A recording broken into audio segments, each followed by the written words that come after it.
Hey guys, how you doing? How's everything going? Just testing the audio levels here before I start. I think it looks good. Don't want it too Hey loud. guys, How you doing? How's yeah. everything going? Just testing the audio levels here before I.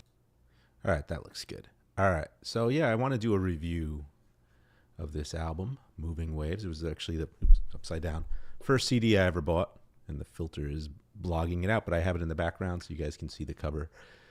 Moving waves, the wind has left you, and you are still in commotion. So, a little story behind this. My aunt was staying with us, and this was when I was 6 years old. And I think she had just come back from living in Florida, and she had all her records with her. And I remember I was taking a nap in my room, and she put this album on, and I heard the yodel. As soon as I heard the yodeling in the first song, Hocus Pocus, yada yada do yada do yada do yada do yada do yada do bum bum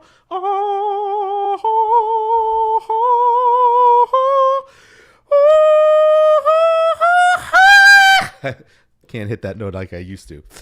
But I remember I heard that, and my eyes like shot up, and I ran downstairs. And I was like, "What is this? What? This is the most amazing album I've ever heard. What is this? Or the most amazing song I've ever heard."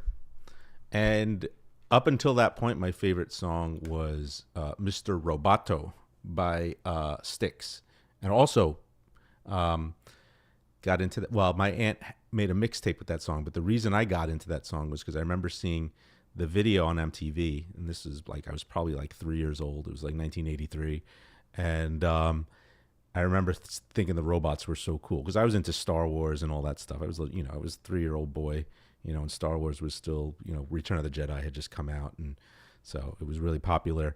And so I saw all those robots, and I was like, ah.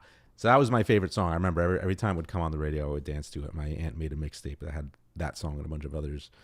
But this was when I was 6. That was the first time I heard that first song. Um, and she did make another mixtape that had that song on it, a bunch of other great songs that introduced me to other bands as well. But this was kind of my introduction to, I guess, Mr. Roboto is technically prog because Styx is a prog rock band, although it was kind of their 80s pop phase. But that was a concept album. Kilroy was here. But anyway, this isn't about Styx. This is about Moving Waves. So I just remember hearing that and thinking it was the best song in the world. It was so cool. It was so heavy. It was so crazy. There's a flute part. There's a crazy whistling part, the yodeling, the screaming. It was just, I loved it. And when I would turn 9, we had a store, a CD store open here. It was a mom and pop CD store. So we're talking like 1990, maybe 1989, yeah, it was probably 89 actually. 89 or 90, 1990 was one of those years. I was 9 years old, and yeah, it must have been 1989. And I remember going to the store, and this CD had just been released on CD format because the album originally came out in 1972, but it just came out on CD. This is the same CD I bought. I wish I still kept the price tag. I think I took the price tag off. But it's the same one that I bought, and you can kind of see it. Yeah, there's the back of it here, the track listing. And it was actually the first time I listened to the whole album, not just the first song, because I'd listened to the first song hundreds of times by that point. And yeah, it was really cool. It was, the rest of the album was not quite what I was expecting. I remember it's the first song is like a real hard rock, like in your face song. It's like early heavy metal type stuff, 1972 heavy metal. But then it goes into this beautiful classical guitar piece called Le Clochard. 2-minute song. Jan Ackerman is the guitar player on this. Thijs Van Leer, he's the keyboardist and the flutist and the singer. But Jan Ackerman, killer guitar player. In fact, on Hocus Pocus, you can hear his solos are he's like shredding like crazy. Like, before, this was like when shredding was still a new thing. It wasn't really big in 1972, but he was like one of the pioneers of like just really shredding things up on guitar. And but then he could also play classical guitar excellently, and that was Le Clochard. But it's kind of a very soft piece. It's got some keyboard behind it, some string, I guess, samplers or whatever they had back then. I guess it was it a Mellotron? Must have been a Mellotron. It didn't quite sound like your typical Mellotron. It had like an interesting sound though. Yeah, it was just a very soft, relaxing piece. And I remember the first time I heard it, I was kind of disappointed because I was expecting the whole album to be, this crazy hard rock Hocus Pocus type thing. But it wasn't. It was nice, but I was 9 years old. I was a 9-year-old boy. I wanted to rock hard, and but I remember, because I had my own like dance to the Hocus Pocus song. I would jump around and stuff. It would always energize me, and I just remember just like doing like my own this was the sad part. This is the sad part of the album, and this is the happy part. This is the crazy part. Had my own little. I was a dumb kid, but it was fun.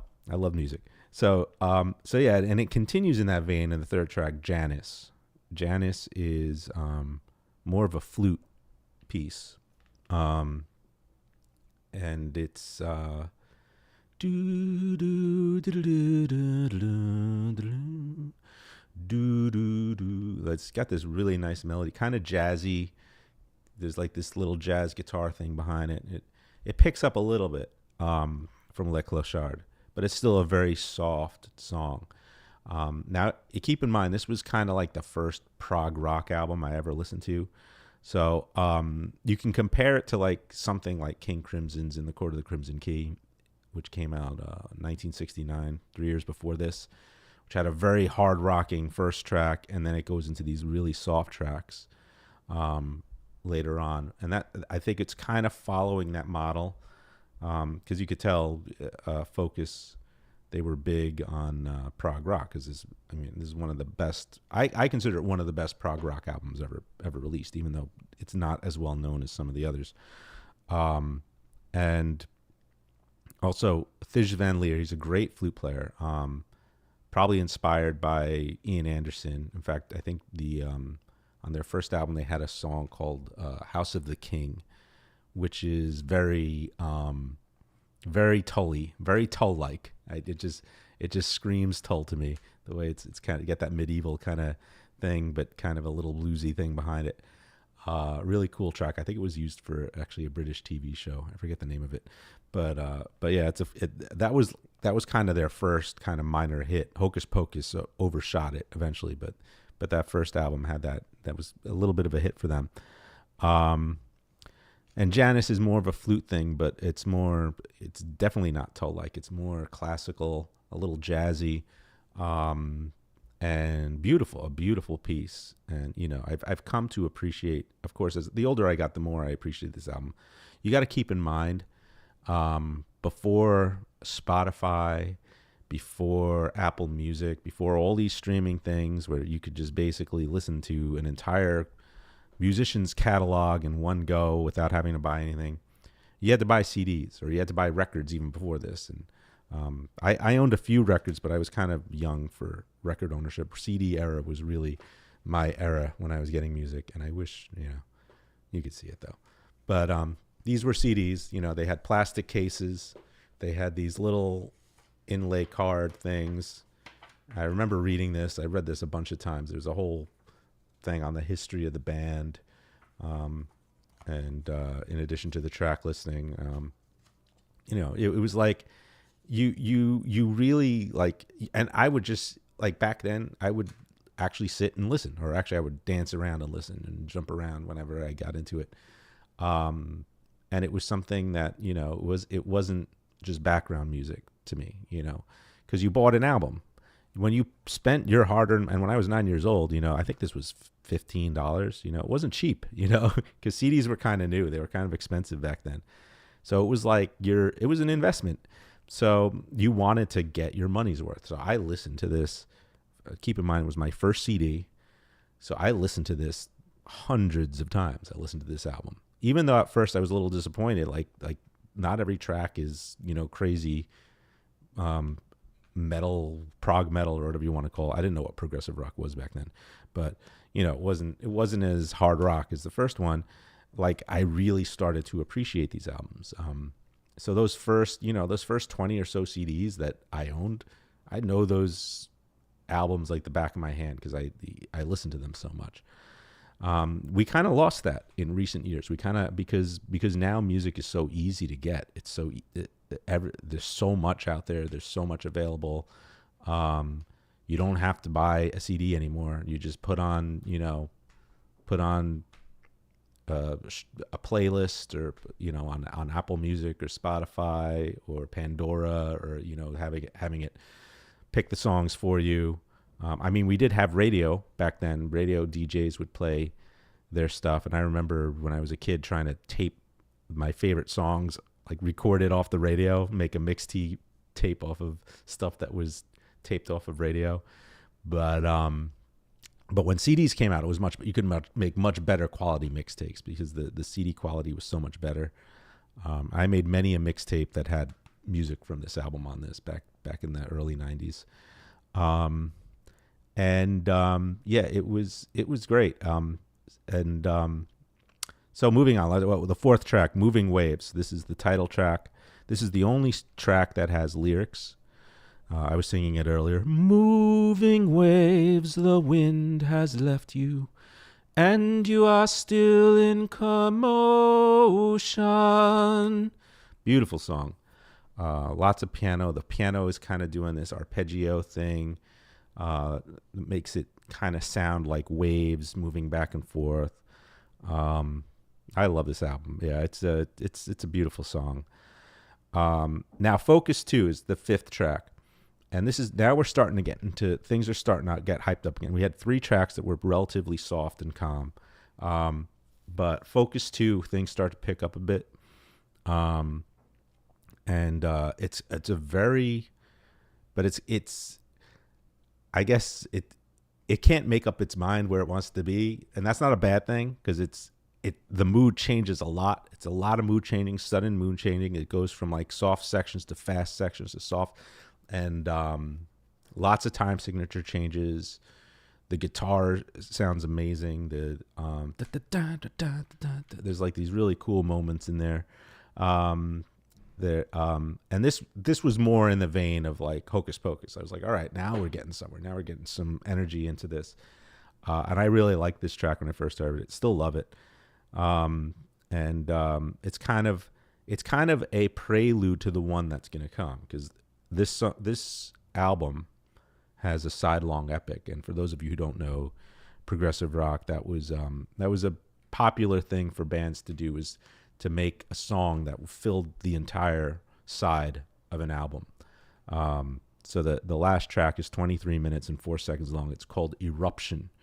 And if you can see this here, you cannot because my filter is annoying and bad.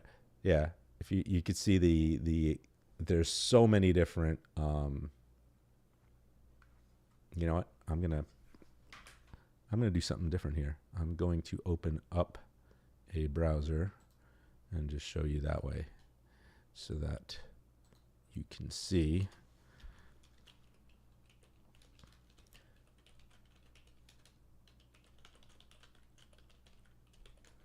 Or you know what? Actually, you know what I can do?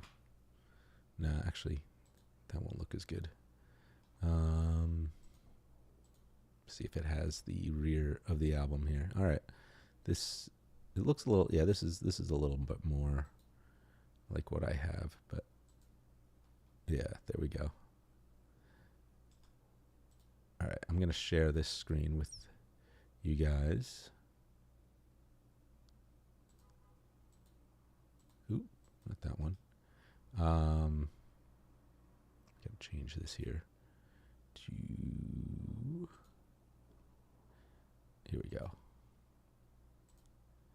All right. So I'm gonna turn this off. Why is this so small? Bear with me, guys, because I'm still new at this whole streaming thing. So I'm gonna open this in a new tab here. All right, you guys see it now. So yeah, this is the track listing here. Now, if you notice Eruption, look at all this. I remember seeing this first. I was like, what the heck is this? Look at all these tracks, all these sections. And I remember CDs were a new thing at that time. And they had, it was the first, like, I was used to tapes where you had to kind of fast forward and rewind and guess where the next song's going to be. Because, you know, those old tape players, they weren't smart. They couldn't stop in between songs. Like, you had to, like, judge based on, you got really good at knowing how thick the tape was and how much time that represented. And it was definitely... it was definitely difficult, and records were a little easier because you could move the needle to like that, the lines in between each song, so it was a little easier to tell, unless the songs all bled into each other, like Moody Blues or Pink Floyd, or, you know, a lot of those prog bands actually. But even then, it was still it was easier to know where to start the song. But with CDs, you had tracks, and you can actually skip to the next track, 1, 2, 3, 4, 5, 6. And I was wondering if all of these were separate tracks. If you notice, they're labeled with A, B, C, you know, D, all these sections. And it shows you the time. So you could kind of judge where it was based on the time, but you couldn't actually skip to each of these sections, which was a good thing because the song was, you know, it was one continuous song. You didn't want to just hear like a little snippet of the song that just started and cut off very, you know, uncleanly. So it was one continuous song that had multiple movements, which is what I eventually learned they were called, although when I was 9 years old I didn't know. But yeah, it's based, I didn't know what this was about. Orpheus, Answer, Pupilla, I don't know. The bridge, if you notice, it goes Orpheus, Answer, and then Pupilla. So Orpheus, which I didn't know at the time, but it's from an ancient Greek story, and they're not Greek; they're from Holland, actually. This band, but this is based on an ancient Greek story of Orpheus, who was, I think he was a musician. You can correct me if I'm wrong. I think he was he had a woman he was in love with named Eurydice, or Eurydice, or her name's right here. He goes, I think, into the underworld to rescue her from death or something. I don't remember the details of. I probably should have read up on it before I jump. I did read it a long time ago, so I have a general idea of what it's about, but I read it when I was a kid, and it's been a while. So I should have read it before I started this stream, but you guys can correct me if you see this. But yeah, Orpheus. So I think Orpheus is making a call. He's getting an answer. He's responding, I guess, to the spirits. I'm not sure what Pupilla represents. It'd be a good thing to look up. Let's see. I'm going to look it up right now. So Orpheus and Pupilla. Let's see. Yeah, in Greek mythology, Orpheus was a bard. Yeah, I was right. A legendary musician and prophet.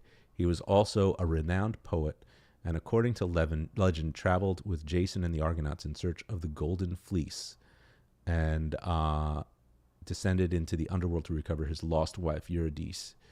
So I don't know if it mentions anything about Pupilla or anything. Let's see if it says anything about that. Pupilla. No, I don't know.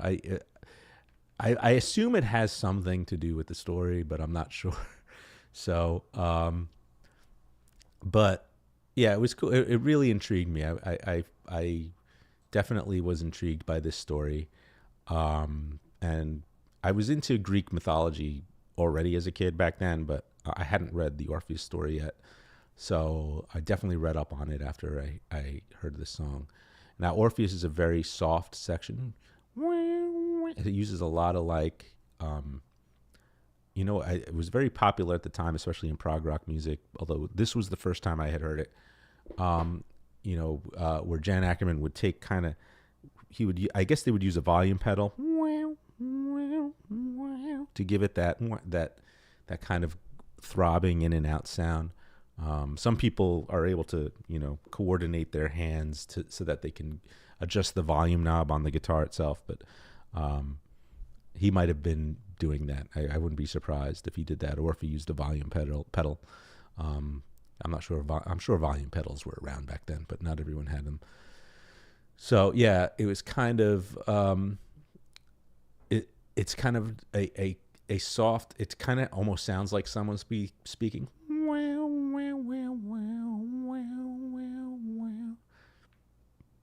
I probably should just listen to the album with you guys, although I'm always worried about copyright strikes and that. So, but definitely listen to it. And the Answers is a it's more of kind of a jazzy, upbeat song.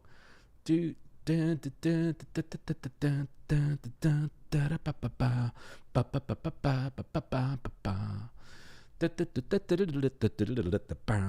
then it goes back into the Orpheus.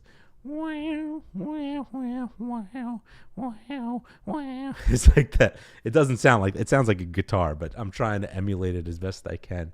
So then it does the Answer again, and then it goes into this weird Pupilla section, which is kind of very atmospheric. And there's like a cool kind of David Gilmour-y guitar solo. Although, again, I hadn't really listened to Pink Floyd yet. I was 9 years old, so I didn't know David Gilmour sound. But if I had to compare it to someone, I would have compared David Gilmour to him. Although I think Jan Ackerman's a better guitar player, to be honest. He can do like kind of slow, feely stuff like Gilmour does, but also some really fast, aggressive shredding as well, which I don't think Gilmour can do. He was definitely an underrated guitar player at that time. Actually, no, that's Tommy that I'm describing. I'm kind of getting them confused. There's Pupilla and there's Tommy, which are two different sections of the song that are right next to each other. I get them confused. Tommy, I don't know. I'm guessing it was named after. I'm gonna look that up. So Focus Moving Waves. Let's see here. Yeah, so this, I wonder if they talk about what the name Tommy is, if it's a reference to the Who's Tommy, or if it's just something else. I'm gonna actually, I'm gonna listen to it a little bit of it right now. So let's do. I don't know if it'll let me because I don't know if I'm logged in right now, but let's see here. Focus Moving Waves. Yeah, here we go. So Eruption. Here we go.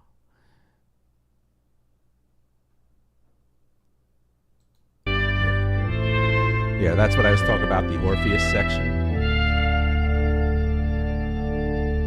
So this is the Orpheus section. This is just a preview. All right, because I'm not signed in. I'm not signed in here, so I can't even play the whole thing. Can I sign in? It's a good thing you can't see my password, so I'm going to just sign in real quick and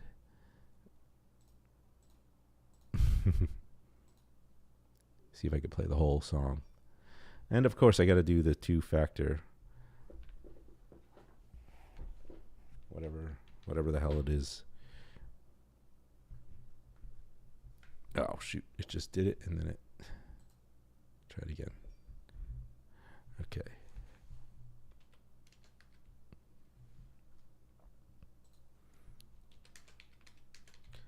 All right. Yeah, you can trust this. Okay. Trust but verify.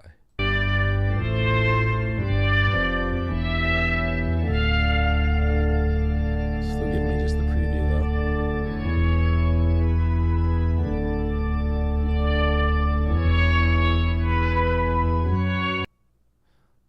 All right. Now this is the full song. No, it's not. All right. So I guess I can't play the whole thing, unfortunately. All right. But yeah, I think Tommy was that. Tom Barledge wrote that, and he wasn't actually in the band. But you know what? YouTube, of course. Why don't I just go to YouTube? YouTube has the whole thing. All right.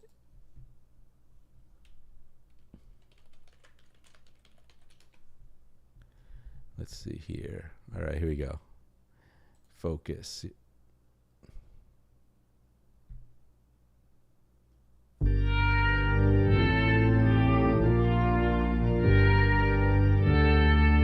Yeah. So that's the Orpheus section. This is the answer section. It goes in and out of this. And then it goes back to Orpheus. So cool, man. Right there, the drummer. Yeah. Cyril Habermans, I think, was it. Or is it Pierre van der Linden? One of them was the drummer. I think it was Cyril Habermans. They had these really cool drum solos. And I remember when I was a kid, we would go on these whitewater rafting trips with Boy Scouts. And it would always remind me of this song because you'd have the calm sections like this. Yeah, this is Pupilla. With the kind of the David Gilmour guitar solo coming in here.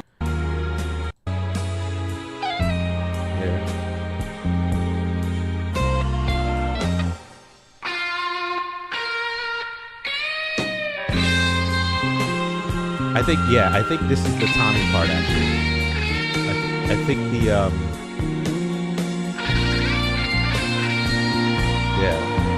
because if you notice, Pupilla's only 1 minute long. So this is the Tommy section. So Pupilla would be this section. This section here. But when it goes into that, yeah. So yeah, I had this all figured out when I was a kid. I liked this album so much. Kind of goes back into the Pupilla section again. See, Pupilla again. This is the Pupilla.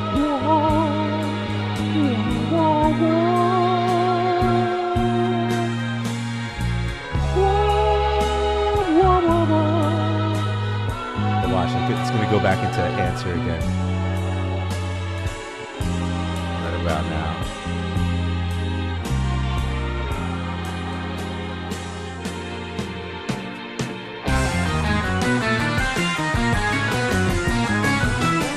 The answer section. The answer section is always heavier.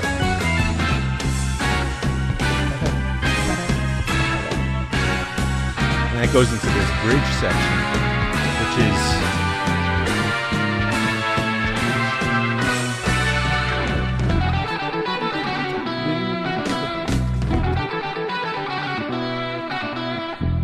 much more hard rocking section. This is a really cool technical part. Watch this part.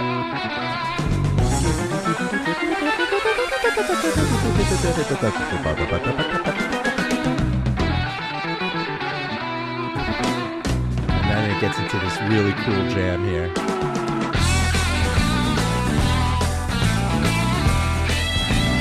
This jam goes on for like 5 minutes, but eventually you get to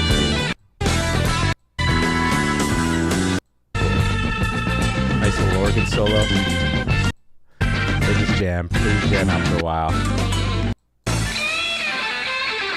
And then he goes into this. This is the break, I think. A little reference to Hocus Pocus, the Hocus Pocus riff.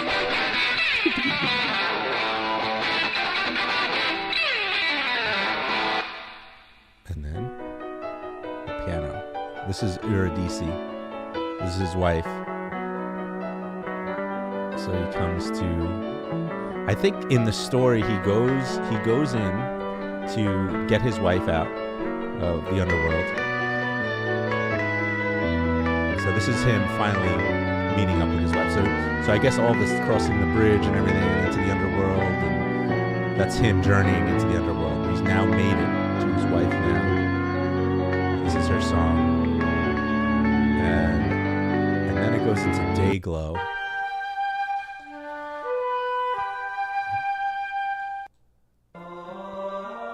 Nice little, listen to this. There's a Gregorian chant in here. I think this is Dayglow.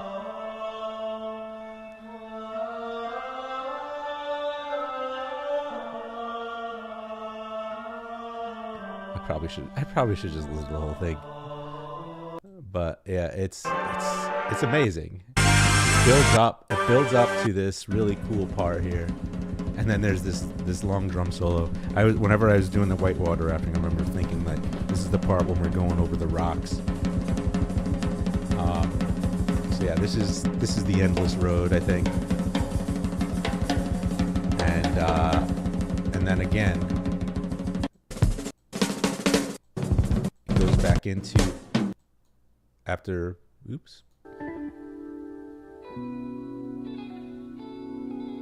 This is the intro to Answer.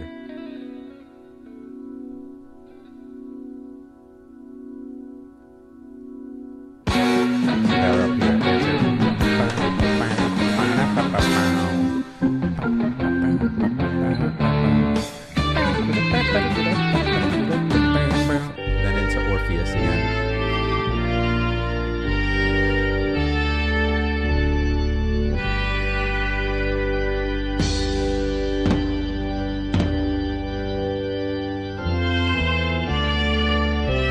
Last Orpheus section. You hear that volume pedal? It's almost like a wah-wah effect. Just a little harmony there.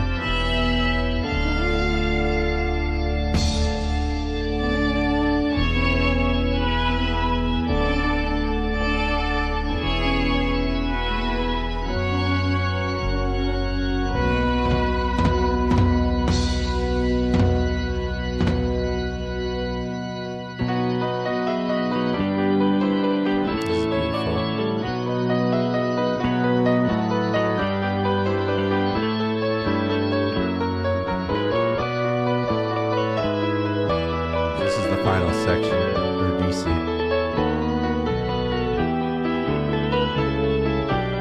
mean, I could just turn. I might as well just do reaction videos. Just listening to this music is great.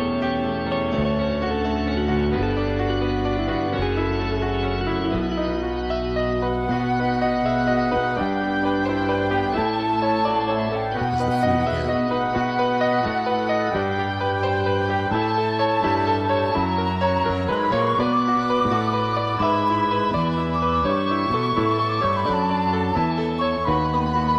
Most reaction videos, obviously, it's your first time hearing the album. I've probably heard this album more than any other album. So I don't know if it would work as a reaction channel, but it's so much easier to talk about it when you can actually hear it. That's the end. That's how it ends.